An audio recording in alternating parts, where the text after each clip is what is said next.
reverendo, por gentileza, nós vamos ouvir a boa, perfeita e agradável vontade de Deus aos nossos corações através da sua palavra. Amém, meus irmãos? Amém. Os irmãos recebem o reverendo com a linda salva de palmas. Vamos lá? Por gentileza, pastor. Podem assentar, meus irmãos, por gentileza. É um privilégio estar aqui com vocês hoje para partilhar a preciosa palavra de Deus. Obrigado, pastor Sérgio, pelo seu carinho, senhor prefeito, senhor vereador, irmãos queridos e irmãs. Abram comigo sua Bíblia, por favor. O Evangelho de Jesus Cristo, conforme o relato de João, no capítulo 1. João, capítulo 1. Faremos a leitura dos versos 1 ao verso 14. Mas antes de ler esse texto, é muito importante entender que o Evangelho de João é a obra literária mais importante do mundo.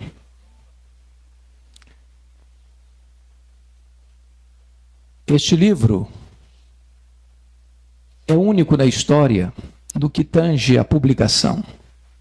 É o livro mais vertido para outros idiomas de toda a literatura mundial.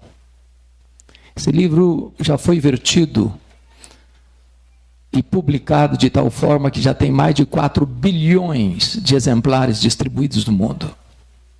Nada é parecido com isso. O Evangelho de João foi escrito no final do 1º século, quando os outros evangelhos já circulavam na igreja cristã há mais de 20 anos. O Evangelho de João foi escrito quando os demais apóstolos, todos já estavam mortos, e mortos pelo viés do martírio. O Evangelho de João foi escrito para combater uma heresia terrível que surge no final do 1º século e quase devasta a igreja até o 3º século, chamada de gnosticismo, que é uma espécie de concubinato entre a fé judaica e a filosofia grega. Acho que vocês sabem que os gregos acreditavam na imortalidade da alma, mas os gregos não acreditavam na ressurreição do corpo, por causa do chamado dualismo grego. Para eles, a matéria era essencialmente má e o espírito era essencialmente bom. Por causa disso, os gregos não acreditavam em 3 doutrinas essenciais do cristianismo: a criação, a encarnação e a ressurreição. Então, no final do 1º século, já se começava a negar a divindade de Cristo. Porque na cabeça dos gregos era assim: se Jesus tinha um corpo físico, e ele tinha, e se para eles a matéria era essencialmente má, então ele não podia ser essencialmente bom. Se ele não podia ser essencialmente bom, ele não podia ser Deus. Logo começavam a negar a divindade de Cristo. Então João escreve este evangelho, e ele diz isso no capítulo 20, 31, que ele escreveu este evangelho com um propósito: defender uma tese. Qual tese? É que Jesus Cristo é verdadeiramente Deus, sem deixar de ser verdadeiramente homem. Ele não deixou de ser Deus ao se encarnar, e ele não deixou de ser homem ao retornar para o céu como Deus. Então é com este pano de fundo que eu preciso que você acompanhe comigo a leitura desse texto. É como se João estivesse abrindo as cortinas da história, acendendo as luzes no palco da história e revelando para nós o nosso glorioso Redentor. E ele nos apresenta Jesus assim: no princípio era o Verbo, e o Verbo estava com Deus, e o Verbo era Deus. Ele estava no princípio com Deus. Todas as coisas foram feitas por intermédio dele, e sem ele, nada do que foi feito se fez. A vida estava nele, e a vida era a luz dos homens.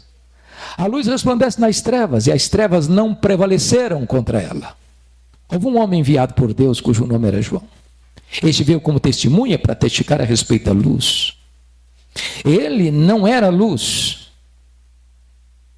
mas veio para testificar da luz, a saber, a verdadeira luz que vinda ao mundo ilumina a todo homem. O Verbo estava no mundo.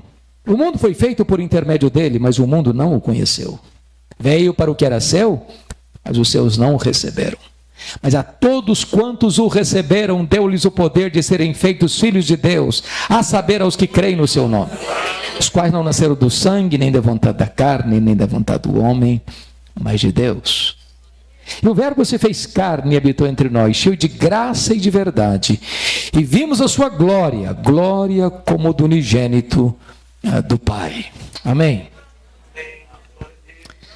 Quando João abre as cortinas da eternidade, ele quase nos tira o fôlego. Lá, já no início da sua fala, quando ele diz assim: no princípio era o Verbo. Vocês que devem ter uma noção da língua portuguesa até melhor do que a minha, percebem aí que o verbo ser não está no pretérito perfeito. Ele não diz no princípio foi o verbo, mas está no pretérito imperfeito. No princípio era o verbo.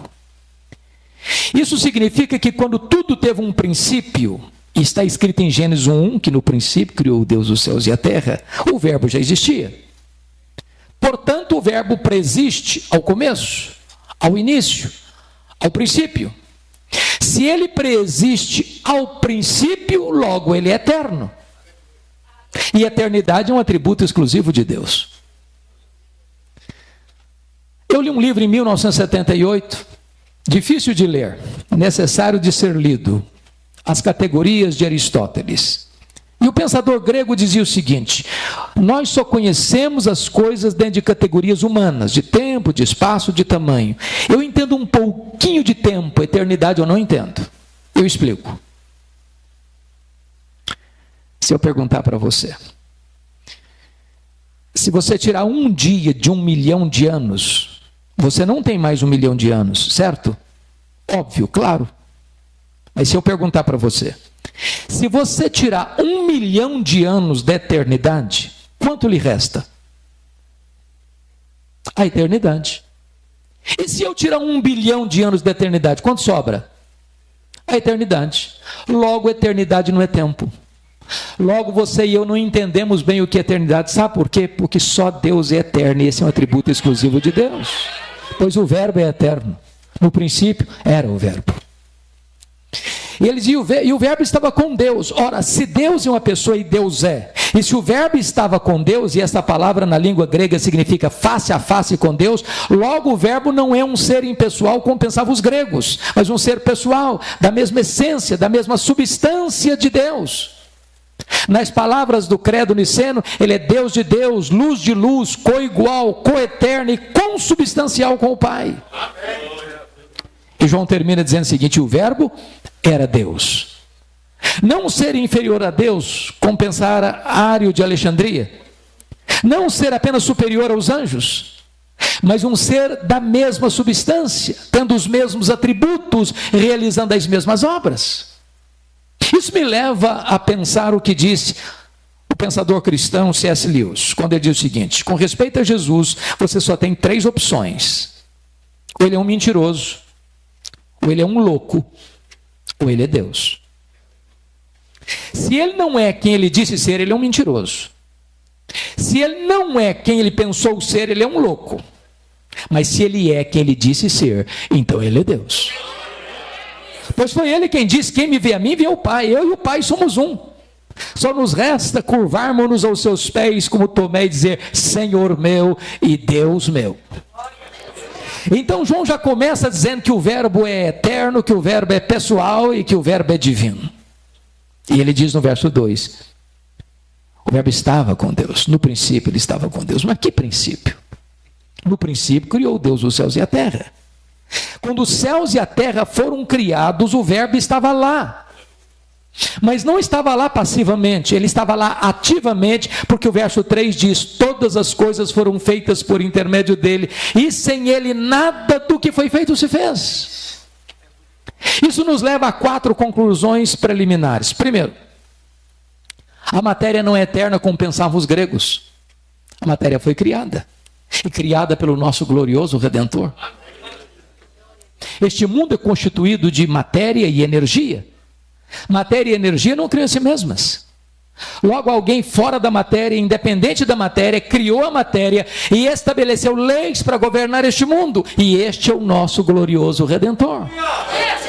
Segundo, Este mundo não surgiu espontaneamente. Desculpem da expressão. Este mundo não pariu a si mesmo.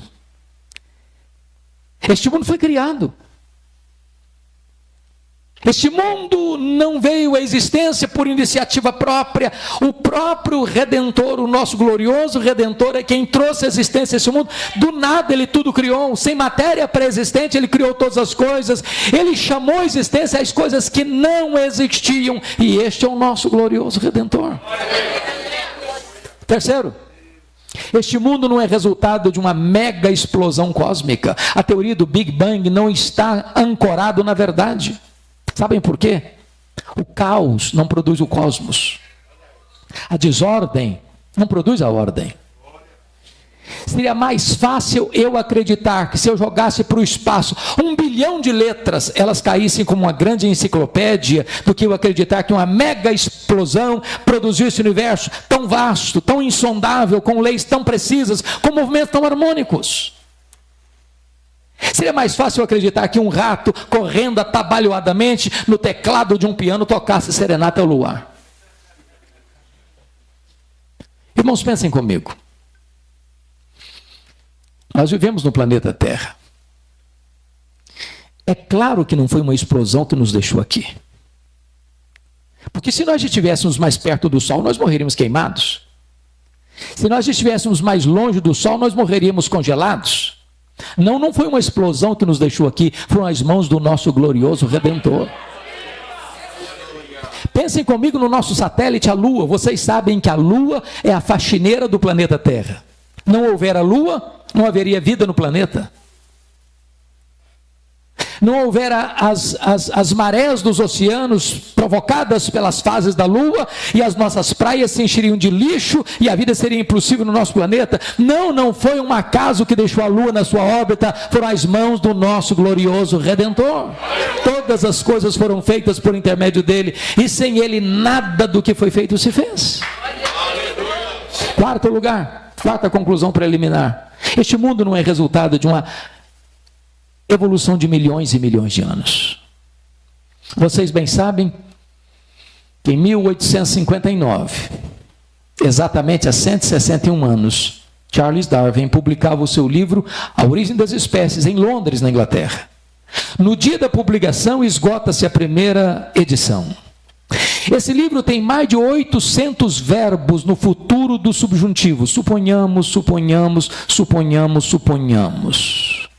Mas de lá para cá, a chamada teoria da evolução tem sido ensinada em escolas desde a fase mais inicial até um pós-doutorado, como se fosse uma verdade científica. Falta-lhe, entretanto, a evidência das provas. Que o mundo foi criado, a ciência prova. O que nós cremos pela fé é que este mundo que foi criado pelo nosso glorioso Redentor. É muito importante nós sabermos quão grande é o nosso glorioso Redentor. Quando eu vou para Isaías 40, ele está falando do Messias, no Isaías 40. Ele diz que este é aquele que mediu as águas na concha da sua mão. Pense comigo no Pacífico, no Atlântico, no Índico, no Mediterrâneo, nos mares, nos rios.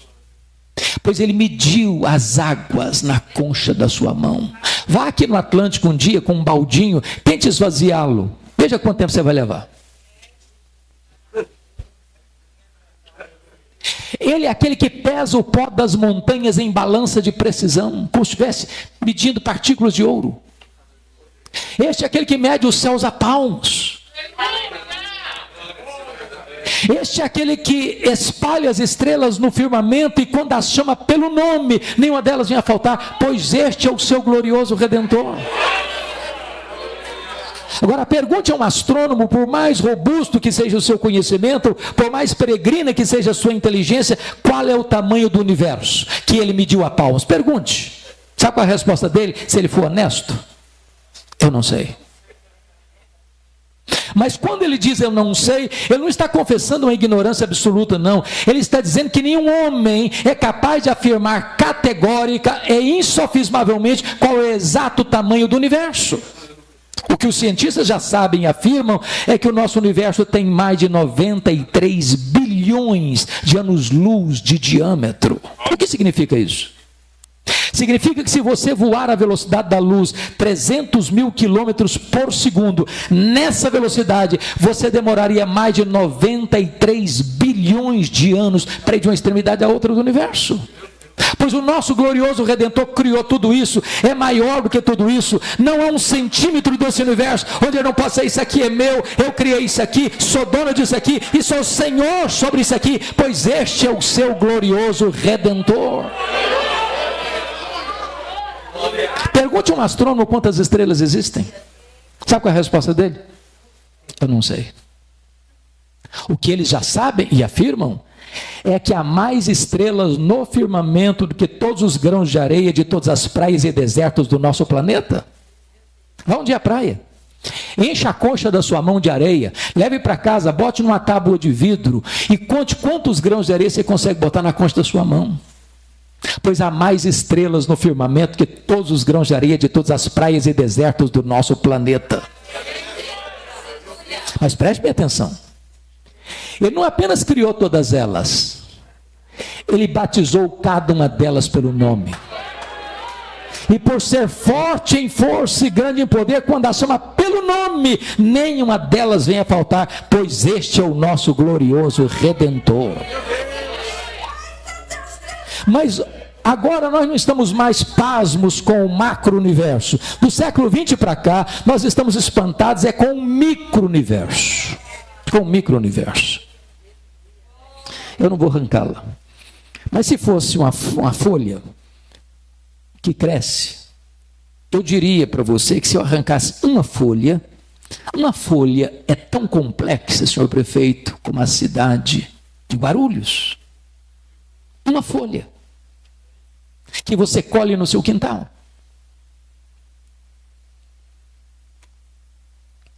Se você chegar em casa hoje, pega um ovo na geladeira e quebrá-lo numa frigideira, aquela gema de ovo é mais complexa de qualquer máquina que o homem jamais inventou. O Dr. John Wilson, catedrático de Harvard, um dos maiores oftalmólogos do mundo, diz que você e eu temos mais de 10 milhões de fios duplos encapados em cada um dos nossos olhos. Se não for assim, haveria um curto-circuito e nós ficaríamos cegos. Dr. Marshall Nirenberg, prêmio Nobel de Biologia, fez uma das mais fantásticas descobertas no século passado. Ele descobriu que nós somos um ser programado geneticamente. Ele descobriu que você e eu temos mais de 60 trilhões de células vivas no nosso corpo.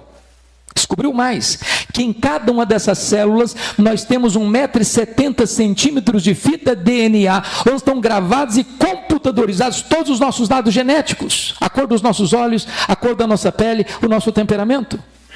Se você espichar a fita DNA do seu corpo, você tem 102 trilhões de metros de fita DNA no seu corpo, você tem 102 bilhões de quilômetros de fita DNA no seu corpo, que daria para dar diversas voltas no sistema planetário. O Dr. Lowe vai afirmar mais tarde que códigos de vida não se originam espontaneamente, códigos de vida não se originam de uma explosão cósmica, códigos de vida não se originam de uma evolução de milhões e milhões de anos, códigos de vida foram plantados em você pelo Deus Todo-Poderoso, Criador dos céus e da terra, e este é o nosso glorioso Redentor. Todas as coisas foram feitas por intermédio dele, e sem ele nada do que foi feito se fez. Quando você vai para o verso 4, João quase nos tira o fôlego de novo. Quando ele diz, a vida estava nele e a vida era a luz dos homens. O que significa isso? Significa que tudo que existe, existe porque recebeu vida dele. Ele, Deus, é o único ser autoexistente. Alguém pergunta, mas quem criou Deus? Resposta, ninguém, ele não foi criado, ele é o Criador. Alguém pergunta, mas quando ele passou a existir? Não passou a existir. Ele é eterno. Anjos, homens, animais, o universo, enfim, só tem vida porque recebeu vida dele. Então, se você está aqui hoje, saiba disso, você está aqui porque ele deu vida a você. Paulo Paulo prega na capital intelectual do mundo, a cidade de Atenas, e diz: nele vivemos, nos movemos e existimos. É ele quem nos dá a vida, a respiração e tudo mais. Bom, se Jesus é tudo isso mesmo, e ele é, então você e eu não podemos ficar neutros em relação a ele. Hoje você precisa tomar uma decisão em relação a ele. Valho-me do livro A Ética da Decisão, quando o autor disse o seguinte: você é como um cidadão dentro de uma canoa, rio abaixo, à beira de um abismo. Numa situação semelhante, você só não pode fazer uma coisa: ficar sem tomar uma decisão. Você é escravo da sua liberdade. Você tem que decidir. Você pode pular da canoa e nadar até a margem. Você pode remar e ancorar a canoa num lugar seguro. Ou você pode ficar dentro da canoa pensando que não tem abismo e se arrebentar quando a canoa cair lá embaixo. Só uma coisa você não pode deixar de fazer: é tomar uma decisão. Talvez você veja aqui e diga o seguinte: bom, eu estou aqui, mas eu não quero tomar decisão nenhuma. Bom, você pode dizer: eu estou indeciso. Mas eu quero dizer para você que a indecisão é uma decisão. A indecisão é a decisão de não decidir. E com respeito a Jesus, ele diz: quem não é por mim, é contra mim. Quem comigo não ajunta, espalha. É por isso que a partir de agora, do verso 6, o texto vai nos apresentar 3 reações a Jesus. A primeira dela, dos versos 6 a 9, a reação ou a decisão de João Batista, que resolveu dar a ele toda a glória. Pense comigo em João Batista, o precursor. Ele está pregando no deserto da Judeia. As multidões fluem das vilas, das aldeias, das cidades para o deserto para ouvi-lo. Lá estão os fariseus, lá estão os saduceus, lá estão os soldados, lá estão os coletores de impostos, e a multidão está chegando e ele está pregando batismo de arrependimento para remissão de pecados. Quando de repente, do meio da multidão, surge um bochicho, com voz aveludada, tentadora, sedutora, que vai beijar os ouvidos de João Batista com uma pergunta muito perigosa. E a pergunta foi esta: porventura, tu não és o Cristo? Olha o perigo aí. Ou a tentativa de colocar um homem no pedestal aí. Ou a tentativa de exaltar um homem aí. Pensem comigo, se João Batista tivesse engolido essa isca venenosa, ele podia ter pensado: bom, na verdade, se eu me declarar Messias, o povo já tem do meu lado. Olha essa multidão toda aí. Ele poderia pensar: eu sou um sucesso, eu sou um fenômeno. Mas ele não engoliu a isca. Ele respondeu categoricamente: eu não sou o Messias. Eu não sou o verbo, eu sou apenas uma voz que clama no deserto. Eu não sou a luz, eu vim para testificar da luz, a saber, a verdadeira luz que vinda ao mundo ilumina todo homem. Eu não sou o noivo, eu sou apenas um amigo do noivo. Eu batizo com água, mas aquele que vem depois de mim é mais poderoso do que eu, e ele vos batizará com o Espírito Santo e com fogo. Eu tenho o lema de vida, eu aponto para ele e digo: eis o Cordeiro de Deus que tira o pecado do mundo, convém que ele cresça e que eu diminua. Eu não sou nem digno de curvar-me, desatar as correias das suas sandálias. O que João está nos mostrando é o seguinte: toda a glória só pertence a Jesus, e ele não divide a sua glória com ninguém. Mas em seguida, você tem a segunda decisão. Versos 10 e 11. A rejeição do Messias. Olha o que está escrito. O verbo estava no mundo, o mundo foi feito por intermédio dele, mas o mundo não o conheceu. Sabe o que me encanta na Bíblia? Num único versículo, a palavra mundo aparece 3 vezes. E no grego é a mesma palavra: cosmos, cosmos, cosmos. Mas cada vez tem um significado diferente. O verbo estava no mundo. Que mundo? Mundo geográfico. O mundo foi feito por intermédio dele. Que mundo? Mundo físico, material. O mundo não conheceu. Que mundo? Mundo das pessoas. Por isso ele explica no verso 11: veio para o que era seu, e os seus não receberem. Quem são os seus aí? Os judeus. seu povo. Mas por que os judeus não o receberam? Por falta de luz? Não, por falta de olhos. Por falta de evidências? Não, por falta de fé.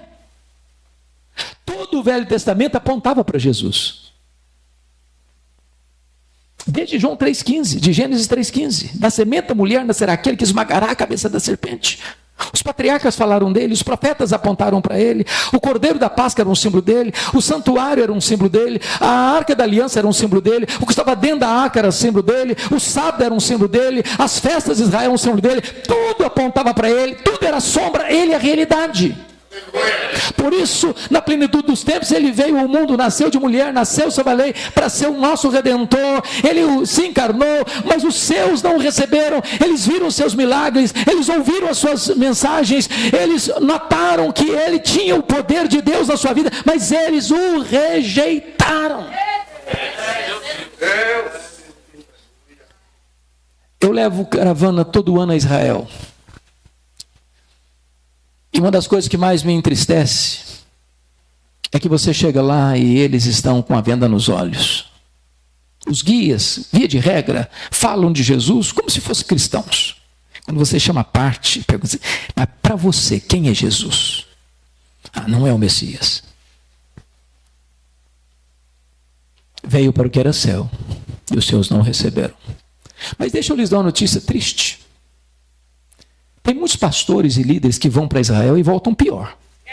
Pior. A igreja evangélica brasileira, irmãos, em muitos lugares está se judaizando.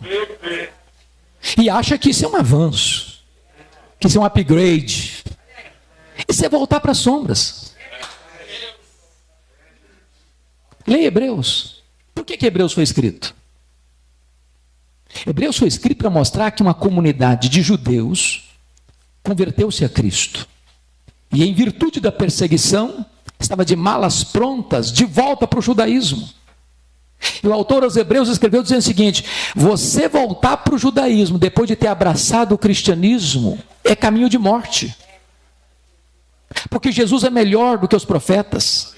Porque Jesus é melhor que os anjos, porque Jesus é melhor que Moisés, porque Jesus é melhor que Arão, porque Jesus é melhor que Josué, porque o sacrifício de Jesus é superior ao sacrifício judaico, porque a nova aliança no sangue de Cristo é superior à velha aliança, porque o sacerdócio de Jesus é superior ao sacerdócio levítico.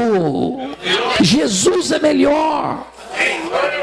Não dá para voltar para as sombras.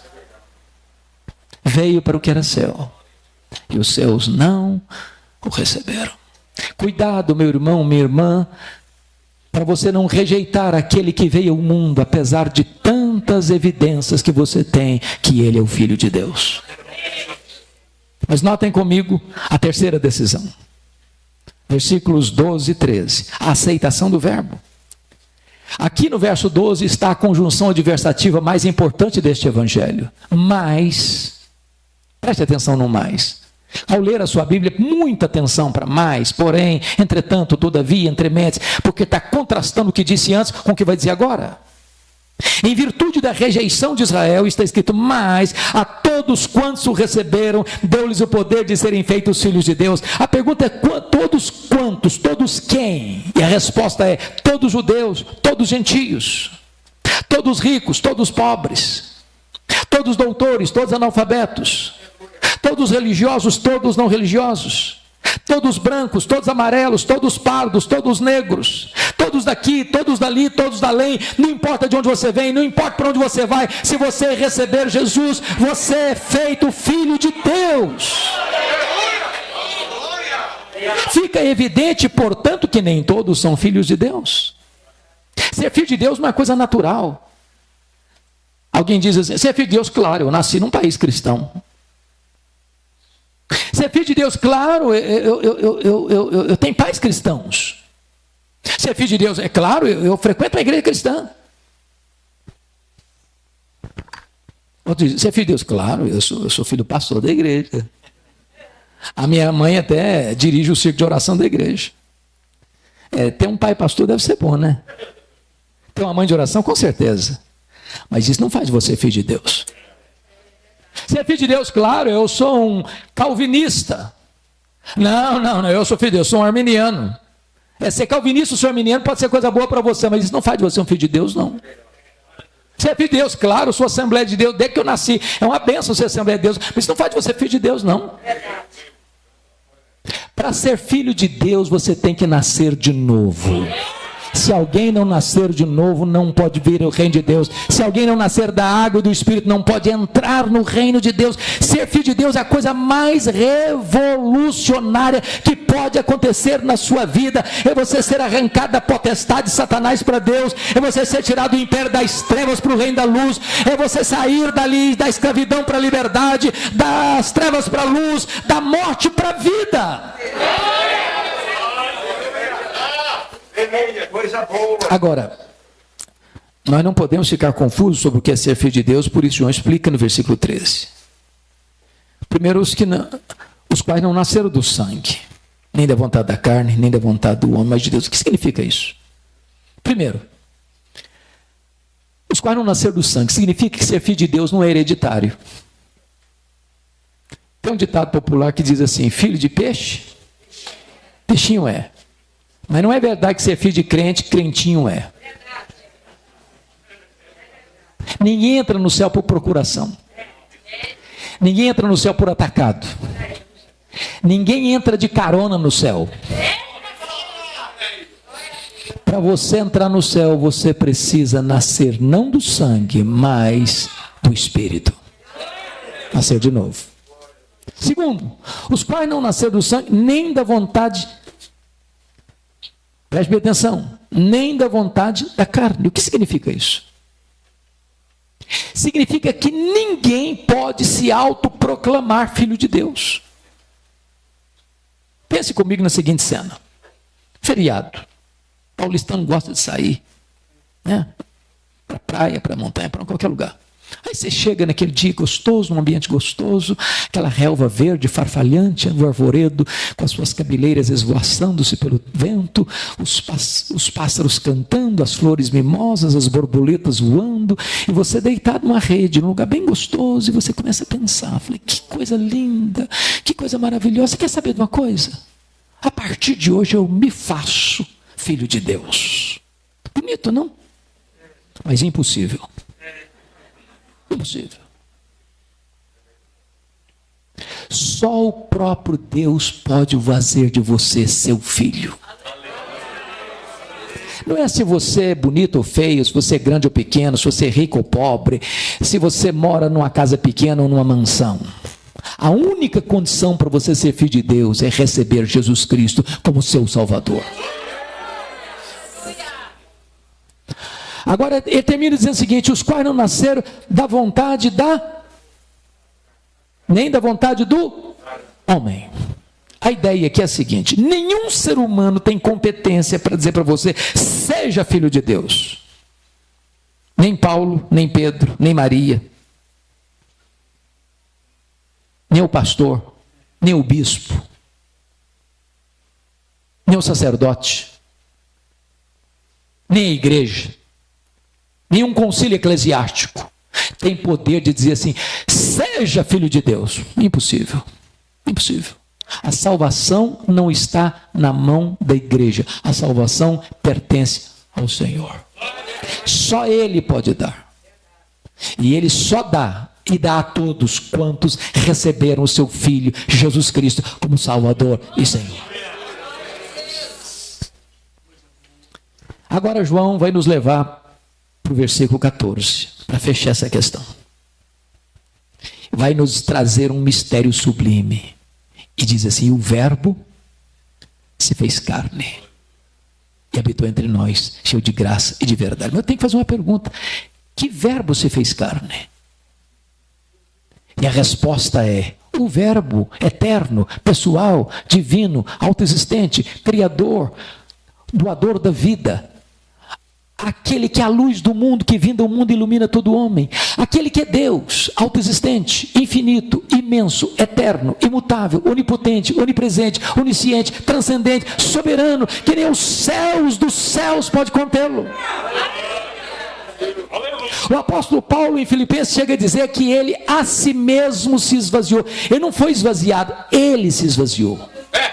se nem os céus dos céus pode contê-lo, e então mais do que 93 bilhões de anos-luz, ele é maior que tudo isso, e ele vai se esvaziando, e vai se esvaziando, e vai se esvaziando, e vai se esvaziando, e vai se esvaziando, a ponto de se transformar um zigoto, um embrião, um feto, um bebê que nasce de uma virgem deitado numa manjedoura. Vocês já imaginaram que mistério é esse?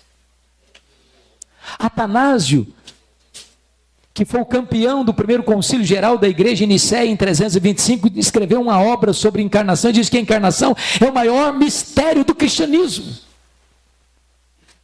O verbo se fez carne, mas não para habitar longe de nós, não, para habitar entre nós. Ele vestiu pele humana, ele calçou as sandálias da humildade, ele pisou o nosso chão, ele comeu o nosso pão, ele bebeu a nossa água, ele chorou as nossas lágrimas, ele sentiu a nossa dor, ele carregou sobre o seu corpo os nossos pecados, ele morreu na cruz pelos nossos pecados, para nos dar a vida eterna. E ele habitou entre nós, não cheio de justiça e juízo, porque se ele tivesse habitado entre nós cheio de justiça e juízo, nós estaríamos consumidos. O melhor de nós, diz a Bíblia, as nossas justiças não passam de trapo de imundícia aos seus olhos. E o pior de nós, hein? Meu Deus. Mas ele se manifestou entre nós cheio de graça, cheio de graça, cheio de graça e de verdade. Ele nos apanhou arruinados, ele nos apanhou sujos, ele nos apanhou depravados, ele nos apanhou contaminados, ele nos apanhou completamente arruinados pelos nossos pecados, e ele nos limpou, e ele nos lavou, e ele nos transformou, e ele nos restaurou, e ele nos fez membros da família de Deus. Louvado seja o seu nome. E João termina assim: e vimos a sua glória, glória como do unigênito do Pai. Vocês sabem, irmãos, que glória não é um atributo de Deus. Glória é a somatória de todos os atributos de Deus. Lá no Velho Testamento, quando Deus levantava um profeta, via de regra ele enfatizava um atributo de Deus. Isaías enfatizou a santidade, Amós a justiça, Oséias a misericórdia. Mas quando Jesus vem, ele não vem para falar da justiça ou da misericórdia ou da santidade, ele vem para revelar Deus na sua plenitude. Por isso ele diz: quem me vê a mim, vê o Pai. Porque ele era o resplendor da glória, ele era a exata expressão do ser de Deus. Pois bem, eu disse para vocês que João escreveu este evangelho para provar uma tese. Qual tese? Jesus Cristo é Deus. E eu quero terminar agora dizendo para vocês que quando João vai se estender na sua obra, ele vai continuar na mesma toada da introdução. O que João vai fazer? Ele é Deus por duas razões: porque tem os mesmos atributos e porque realiza as mesmas obras. Então João, no seu evangelho, vai selecionar 7 milagres para provar que ele é Deus, porque faz as obras de Deus. Por que 7? O número da perfeição. Primeiro milagre, capítulo 2, ele transforma água em vinho. Segundo milagre, capítulo 4, ele cura o filho do oficial. Terceiro milagre, capítulo 5, ele cura o paralítico de Betesda. Quarto milagre, capítulo 6, ele multiplica pães e peixes. Quinto milagre, capítulo 6, ele anda sobre o mar. Sexto milagre, capítulo 9, ele cura um cego de nascença. Sétimo milagre, capítulo 11, ele ressuscita Lázaro. Se ele faz as obras de Deus, logo ele é Deus.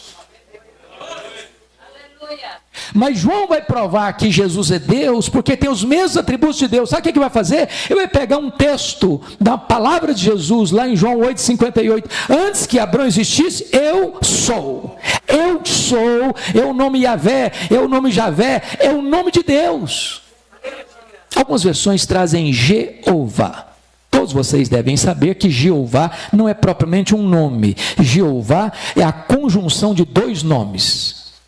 Jeová é quando você pega as consoantes de Javé com as vogais de Adonai, você cria o nome Jeová, pois Jesus Cristo é o Jeová do Velho Testamento. Então João vai selecionar 7 declarações de Jesus: eu sou. Primeira declaração, João 6,35, eu sou o pão da vida. Segunda declaração, João 8,12, eu sou a luz do mundo.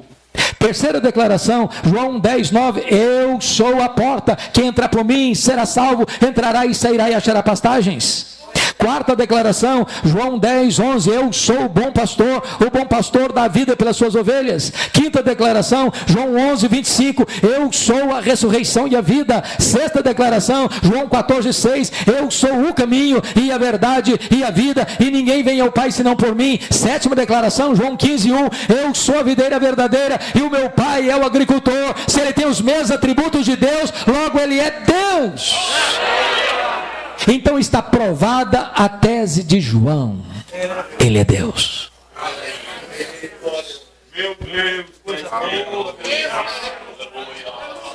Oh, amados, eu espero em nome de Jesus que você, cada um aqui, possa conhecer e prosseguir em conhecer o nosso glorioso Redentor. Nós não temos outro assunto, nós não temos outro tema, nós não temos outra mensagem. Precisamos conhecê-lo, porque você não pode amar quem você não conhece. Quanto maior ele for para você, menor você será diante dos seus olhos, e mais você vai se curvar diante dos seus pés. A ele a honra, a ele a glória, a ele o domínio, a ele o poder, a ele a exaltação agora e pelos séculos eternos. Amém.